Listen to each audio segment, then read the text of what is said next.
Good morning, everyone. We are here for our Saturday forum, Exploring Living Coast Ministry with Reverend Ryan Cullumber. Ryan, actually, I think you grew up in San Diego, right?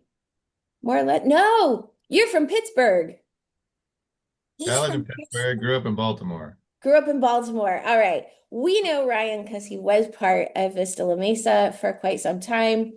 He is married to our very own Sadie Cullumber, who did grow up at Vista La Mesa.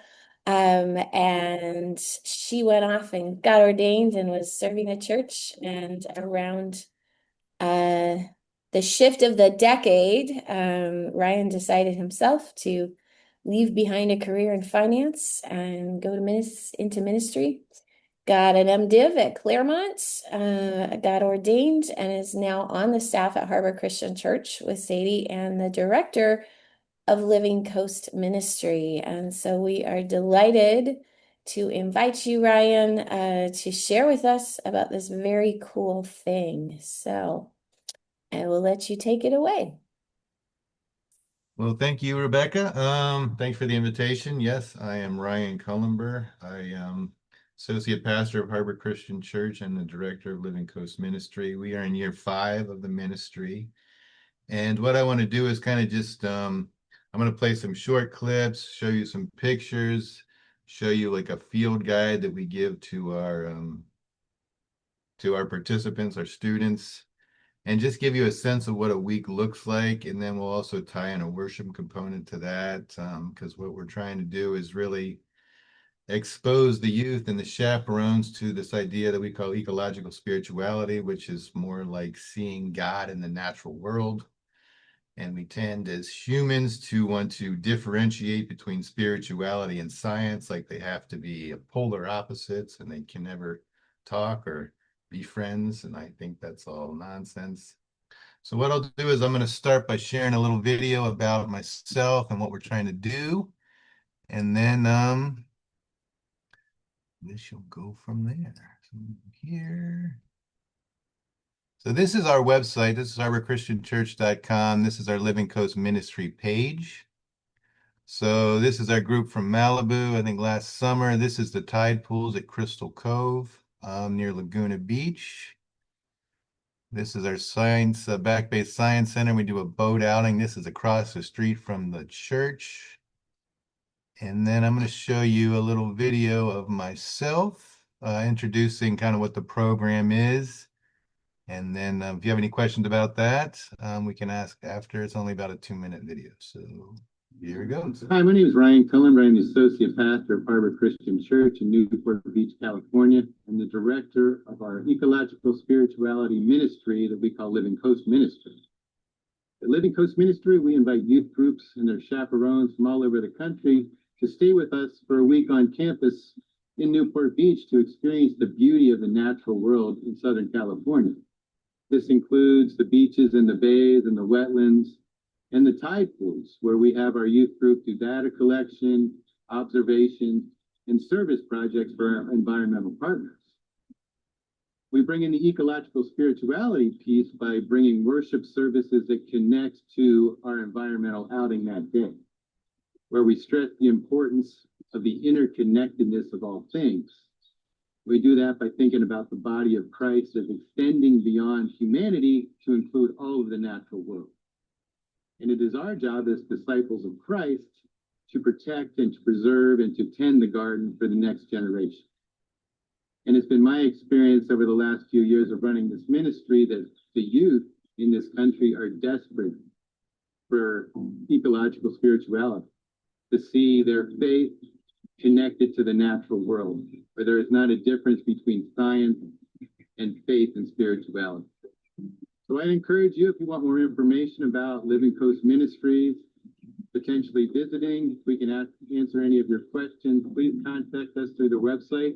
We love to talk to you. We love to engage with you and hopefully invite your youth group to attend Living Coast Ministry in the future. Thank you for your time.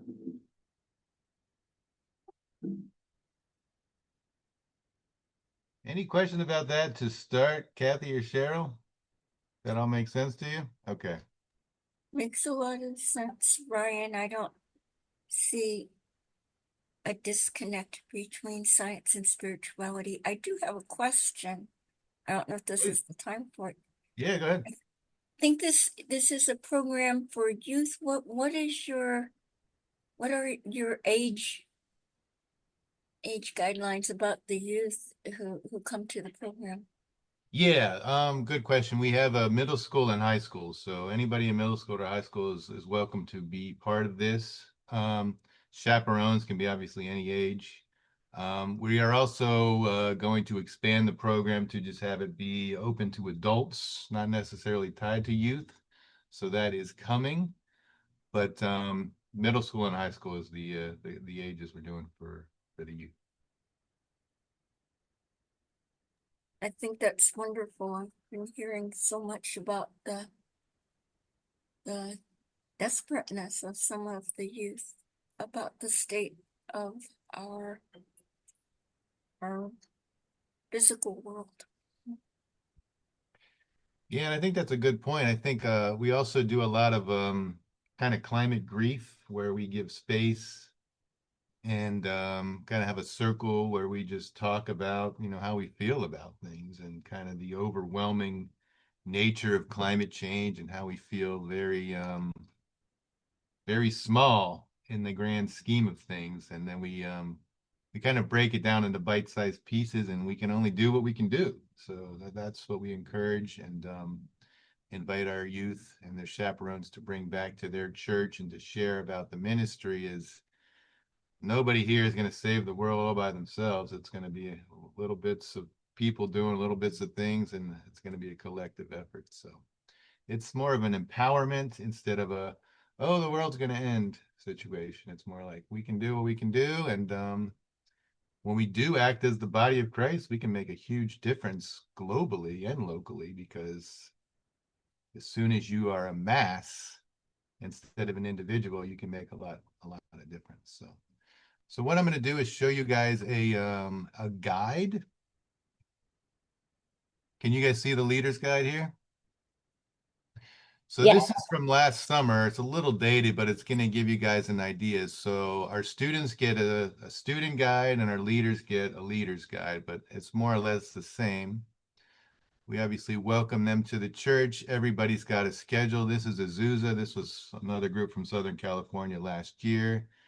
So we usually welcome them on a Sunday. We have a worship and then a potluck, like a barbecue, lawn games, just fun, get to meet the community. We get to meet the group. It's really a good way to kind of welcome the group and really engage with our church. Um, and then we'll go through all these different things, and I'll show you what these mean as we're going through the guide. But we'll visit the Muth Center, which is just across the street from us on the Back Bay. The reason we go to the Moose Center is because of this idea of the ability to gather people into a movement. So I don't know if anybody's been to Newport Beach, but the Back Bay in the 60s was owned by the Irvine Company, which is a huge real estate development company in Southern California. They named Irvine after this company and those individuals. They were going to make it into like a Venice style canal, private houses, docks, and basically shut public access off from the Back Bay. And literally two people, the Robinsons, kind of stood up and said, we don't want to lose access to this public, beautiful space. And they basically formed the Friends of Newport Beach, Back Bay, grew into a movement. They ended up getting the state involved. They bought out the Irvine Company and preserved this land. So what I really love for the youth to see is that this started with two people, and this beautiful Awesome. place was Right, preserved by them. Ryan, can you make that bigger? Can you zoom it more than 100? Oh Thank yeah, you. Yeah, if we could blow it up, it would help. Oh, fantastic. Thank you. better, perfect. So anyway, I'll run you through that. Crystal Cove is the tide pools near Laguna Beach.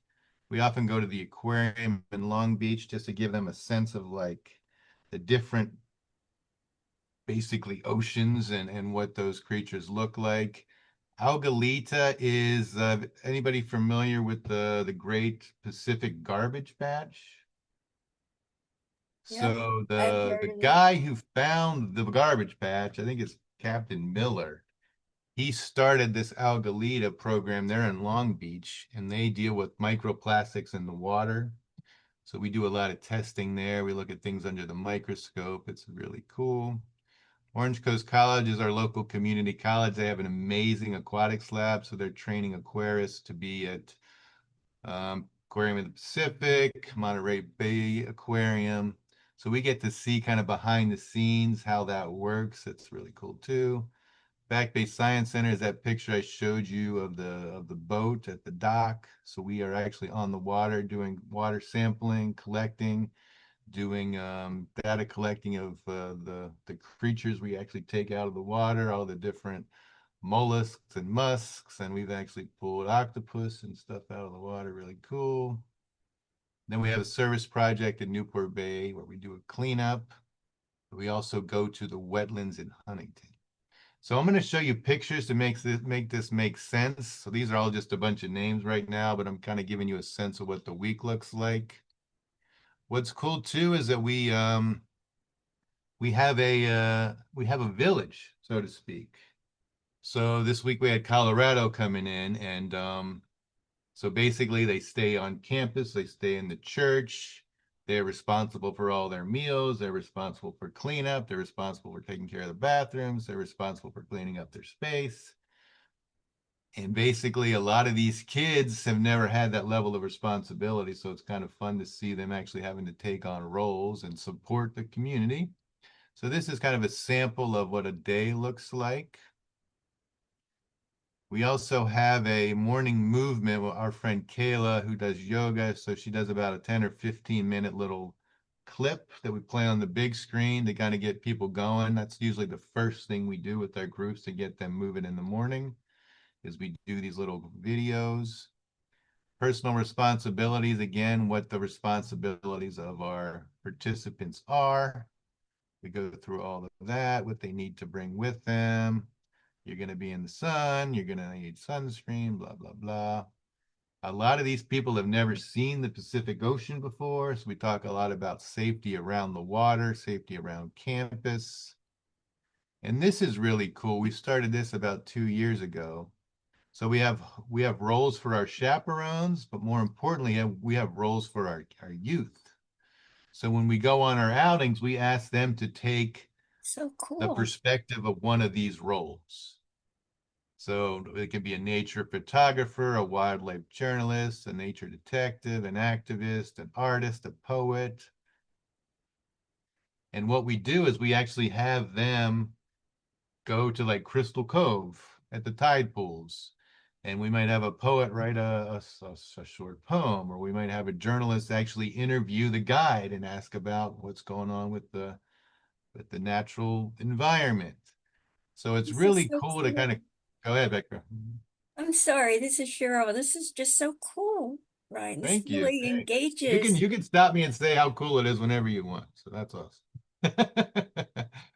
But what we found is that as soon as we kind of gave them a job, quote unquote, to do, they really kind of like they laser in and focus on what we're doing. So we've really enjoyed having that.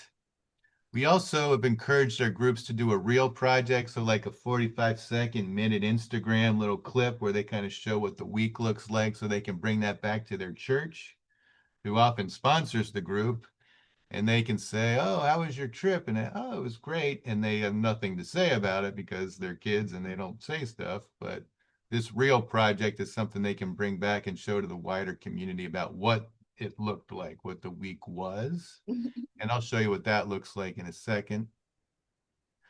But this is what they actually have with them. So they'll bring their guide with them on all these outings. So the Moose Center, like I mentioned, the idea is that we're going to do a guided tour. We're going to talk about the Back Bay, the geology, the ecology, what lives there, plant, animal wise. But the biggest takeaway is this idea that, let's see, the civic engagement piece. like I mentioned, I think it's a pretty universal feeling like these problems are so huge and so big, and what do I do? I'm just one little person. And what we do is we actually give them the story of the Robinsons I talked about earlier, where they basically saved this natural preserve that's a flyway on the Pacific Flyway now. It's like well internationally known, beautiful, natural spot in the middle of really dense Orange County. So what's beautiful about it is that we can actually point to an example of these people basically saved this wild land for the next generation and the next generation and the next generation. So anyway, it just shows you the ability of collective action to really make an impact and a difference. So that's the Moose Center. Again, they're going to have their leadership roles with that. Crystal Cove Tide Pools. Again, we go to the beach. I don't know if anybody's been to Crystal Cove. It is the Yeah, most beautiful beach, I think, in we the live world, there. certainly in California. Yeah, it's just north of Laguna Beach. They have tide pools. They have like preserved beach cottages from like the 30s, It's- 40s, and Yeah. 50s. Really pretty. I'll show you some pictures of that in a minute. But what we wanted them to understand with the tide pools is the idea of slowing down and finding stillness. Because if anybody's gone to a tide pool before, the idea is that if you just walk by a tide pool, it doesn't look like anything's happening. But as soon as you sit there for 5 minutes, you realize there's a whole universe in that little body of water. So anyway, we give them this really cool QR code so they can find all the tide pool creatures on their phone. They just click on it, shows them a map, gives them more about the tide pools. And the idea is that we want them to have like a kind of a contemplative practice to actually sit by the water, sit by the ocean, spend 5 minutes, just breathe, ground, just really be present in the natural world. Then we go to the aquarium, which is cool. It's because it's such a difference between how most people see the natural world is through an aquarium or through a zoo. So we give them the aquarium where we have the glass and it's very structured. And then the rest of the week is very hands-on. So again, we spend the day in the aquarium just to show you the different ocean environments. Algalita, like I mentioned, is the one that deals with microplastics in the water. So they have a lab on site in Long Beach, so we get to see that. We get to do a data collection from kayaks in Algalitas Bay. Wow. Uh, and then we get to see that stuff under a microscope. Very cool. Then we go to the labs at OCC, Orange Coast College. Again, the aquarists are developed there. They also have an aquaponics program. I don't know if you guys are familiar with it's kind of a closed loop where you actually you can breed fish, usually tilapia or something like that. And then the wastewater is filtered through floating plants on like a styrofoam board where the roots go into the water. They are fed through the nitrates of the fish waste. The water is cleaned from the extraction from the plants, and then that water is recycled back to the fish. So it's this closed loop where everything is feeding everything, kind of like the natural world. So we go there. It's really amazing. Professor Mary is our guide. She's just very on fire about the stuff. So that's really fun to see. And then we go to the Science Center. Like I said, that's across the street from us at the church. Again, it's part of the state Fish and Wildlife. So we get to actually be part of their data collection. So we actually are measuring this and salinity that and pH this, and we actually do a lot of testing. I'll show you a video in a second. We do a phytoplankton, like we pull water out of the dock or the beach or the boat, and then we get to look at that stuff under a microscope. I have a really cool video of that in a second. That would have We been also talk. Go ahead, Joe. that would have been so exciting to me as a kid to actually be doing these things and not just watching other people doing them, being led past in a line or something. This is incredible. Thanks. And I think, and to your point, I think so much of the learning is like watching a YouTube video or sitting at a desk and somebody's talking at you. But this is very much like you're getting dirty, you're getting salty, you are out there, you're doing touch tanks, you're collecting phytoplankton, you're looking at things under the microscope. I mean, you are face to face with the natural world, which I think most people, frankly, don't really do or experience. So I think it's really powerful in that way. We're not just watching videos on a screen, you know. Um, let's see what's next. Then we do have some service projects. So we go down to the pier on Balboa on the peninsula, do about 30 minutes of trash collecting. Then we have a contest where we weigh who's got the most trash, and there's a little prize. So that's kind of fun. And then I think the last one is the wetlands. Yes. So Huntington Beach wetlands, which is cool, is that around the turn of the last century, oil was discovered in Huntington Beach and all over the place around here. And then all these oil derricks start showing up on the beaches. Pacific Coast Highway goes in, basically blocks all the existing wetlands from receiving water from the ocean. So they basically all dried out. And what Huntington Beach wetlands is doing is they're basically restoring a bunch of these wetlands on the coast. And we get to visit them and we get to see what they're doing. We do service projects. They're also in the middle of getting permits for another wetland they're going to redevelop. So it's really cool to see how humanity can kind of bring things back from the brink and restore them to more or less how they looked before we got in there and screwed it all up. So what's going to happen is that everybody gets a guide, and then we have them bring the guy with them every on every outing every day. And I'm going to show you some pictures just to make sense of what we're looking at. So this is our group from Colorado. They were just here this week. So I'm just going to kind of roll through some of these just to give you a sense of like what a week looks like.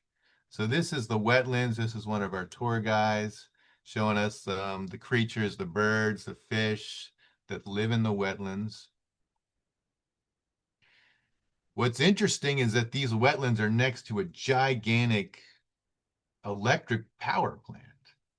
So what's cool is that they've like carved out wetlands right next to this huge industrial complex. And apparently they have a pretty good relationship with this giant energy company. So we were there doing a service project, pulling out invasive species, just trying to get the wetlands to be as natural as they can be. So this is us doing our work. We've got a bunch of trash, so we're getting it all together and hauling it out. And then we got a bunch of goofy pictures because we work so hard, we're so tired.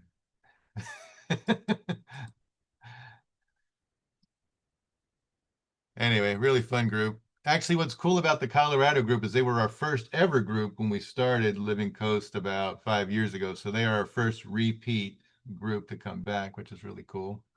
This is Orange Coast College. This is Professor Mary. So these are all the different tanks that we have. They show us. She takes us behind the scenes. It shows us just how complicated it is to run an aquarium. Like you got to have the pH just right, and the nitrate's got to be right, and you can't have too much ammonium, and blah blah blah. And basically, there's all these things that go into maintaining an aquarium. And when you think about it, the natural world just does this kind of automatically, and we have to do all this testing, and we have to make all these adjustments. And it's pretty amazing to just see nature can just do what nature does without us getting in the way. So these are touch tanks. You have anemones, stars. I think there's spiky guys. I can't remember the name all of a sudden. Anyway, it's really cool. They get to touch sea cucumbers. There's a fish. I don't know if you heard of an archer fish that shoots water out and knocks bugs off of tree branches into the water. Really cool stuff. So really hands-on, we really get to see and experience the creatures. And they show us all kinds of different habitats. So this could be like a mangrove habitat versus a tropical habitat versus, what's going off the coast right here. So we see all those different environments. This is the aquaponics thing I was talking about. So this is floating on water. This is styrofoam. So these are all like vegetables and herbs.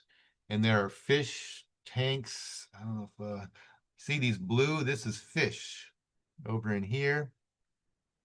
And this gets pumped through, gets dumped into this tank here. All those nutrients are absorbed. Then the water again is sent back into the tank. Really cool. So it's a self-contained system. You can have huge yields because everything, all those nutrients are just concentrated for the plants.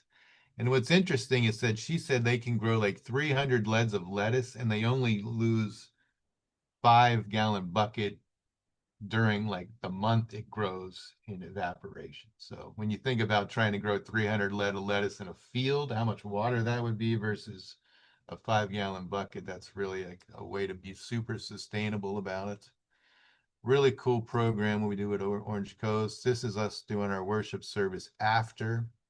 So then we'll do stuff like the Genesis creation story, where we talk about everybody knows the first creation story, right? Where the 7 days and we rest on the seventh, but not very many or less people know about the second creation story.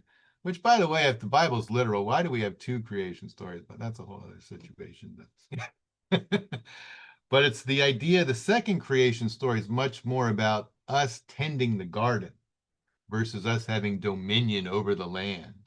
So it's this idea that we own the land and we can do what we want as dominion dominators, basically kings of the land, versus where we tend the garden, where it's much more of a relationship, where we take care of the earth takes care of us, and the cycle continues. So we talk about that. We talk about the organic parables, about like mustard seed, how something can start small and become obviously very huge and important. Again, we link that to the story of the Robinsons about how two people stood up and all of a sudden this movement started and we preserved this amazing natural spot. Again, we also talk about the idea of the body of Christ. And I wasn't really raised with the body of Christ, but kind of as I got older, the body of Christ to me was always about people. And I think what we do and we try to do is to broaden that definition. Like every creature, every plant, every ecosystem has a role to play in the world. And what we do as humans affects the ecosystem, and what happens with the ecosystem affects us.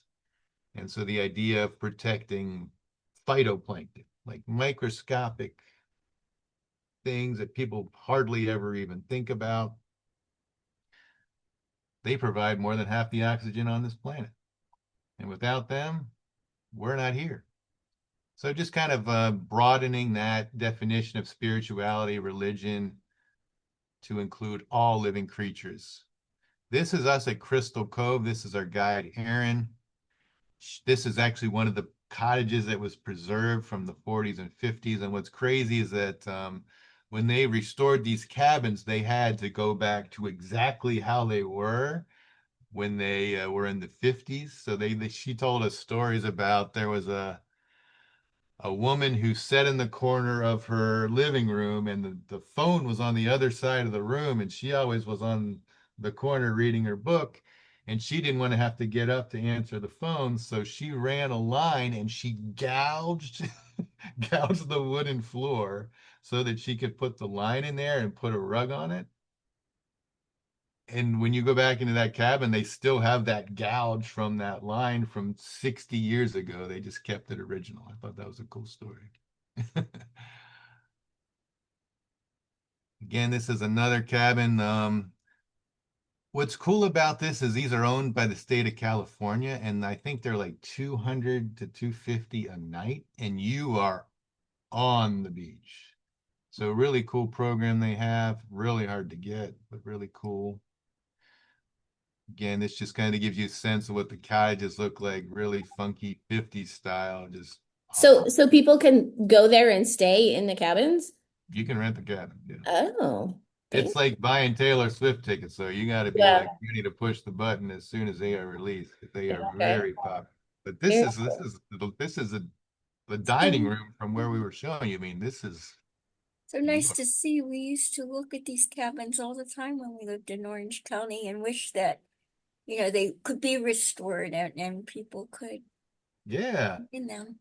What's cool is that we had somebody at our church who was part of the last group that actually lived on Crystal Cove before the state kind of pushed everybody off and restored it into like making it into a park.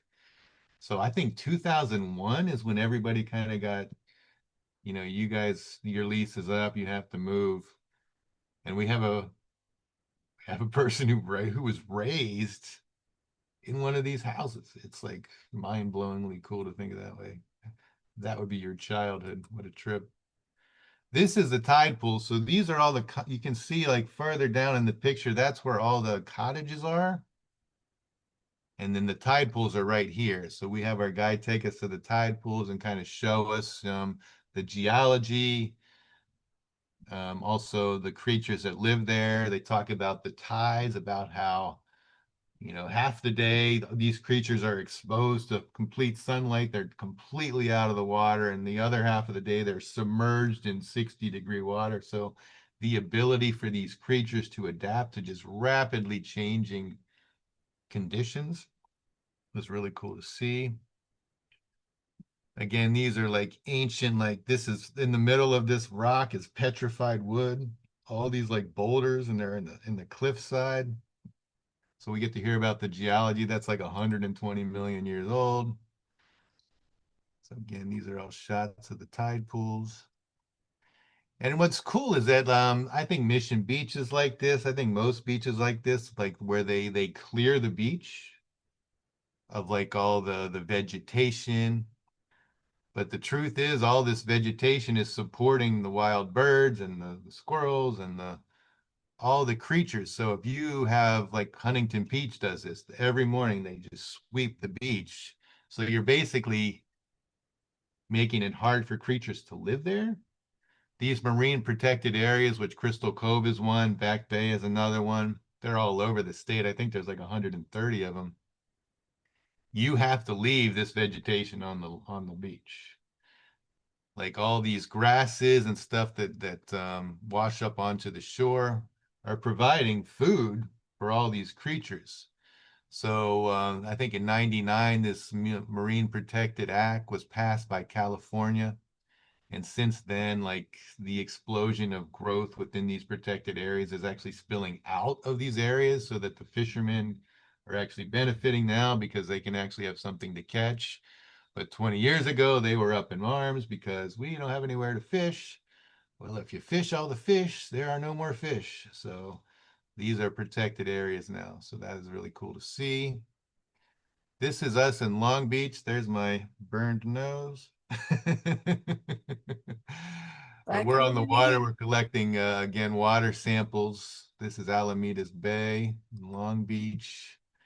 Here is our guide from Algalita. So she did like salinity testing, pH, temperature, all the things that need to be completely in balance to support the ecosystem. So we got to experience that on the water. Then we took our water samples back to the lab and we get to look at them under the microscopes. We get to see footage from the Great Pacific Garbage Patch.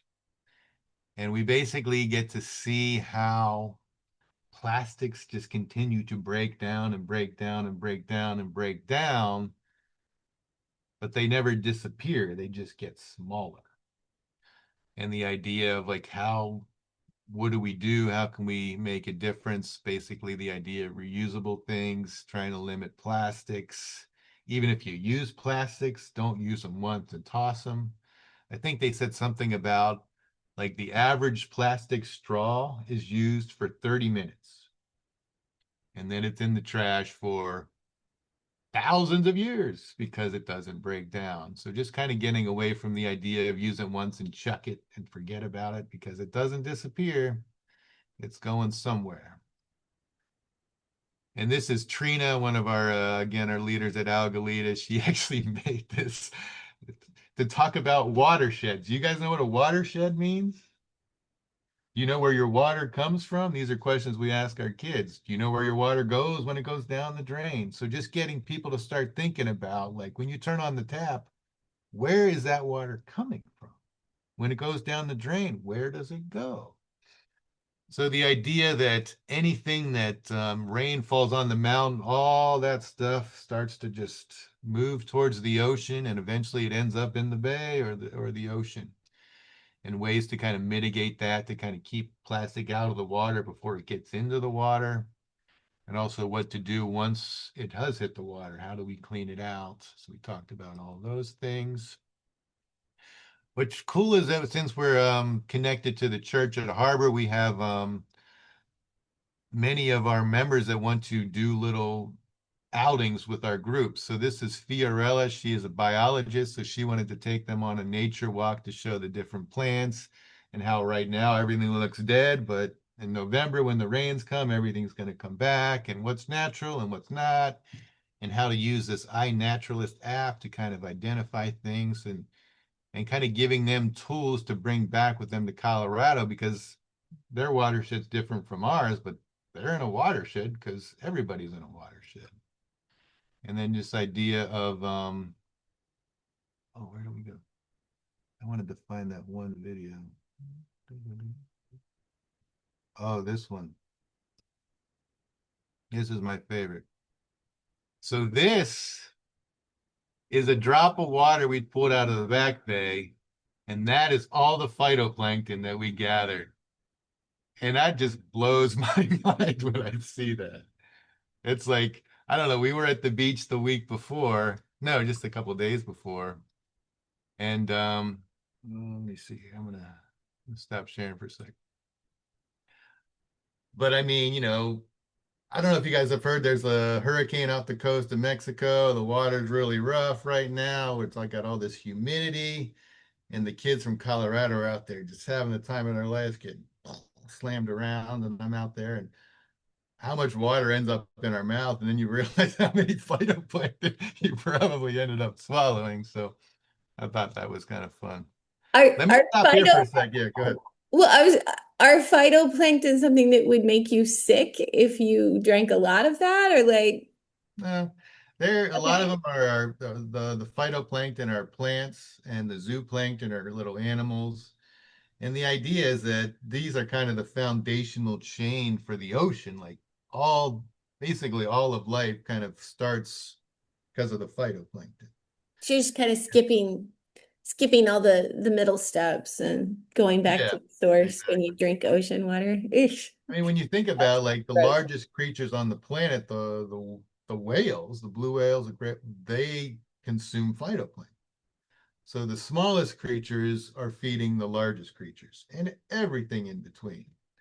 And it's one of these things where you like, as soon as you start to think about how all these systems have to work in balance, and if one system breaks down, it affects all these other systems and the systems start to collapse.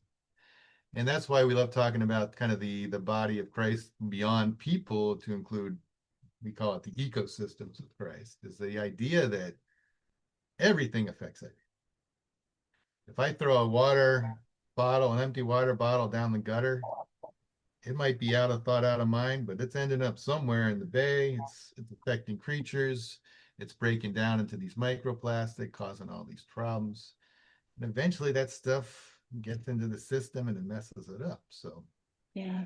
the idea that what you do honestly matters because so many people just live their lives and they don't really think about beyond the day to day. And I always talk about we have Irvine Avenue, which is a pretty busy street between us and the back bay. And most people are driving 40, 50 miles an hour, not giving two thoughts about the bay that's 10 feet out their window. Mm. But without those estuaries, those wetlands, those tide pools, everything falls, not just in the water, everywhere. So just again, the interconnectedness, the fact that what we do matters, and just empowering them as youth to really go back and realize that I can do and walk differently than I have been. And I can encourage those I know in the church community and beyond to walk differently as more stewards and tenders of the garden versus this is my dominion. So just changing mindsets.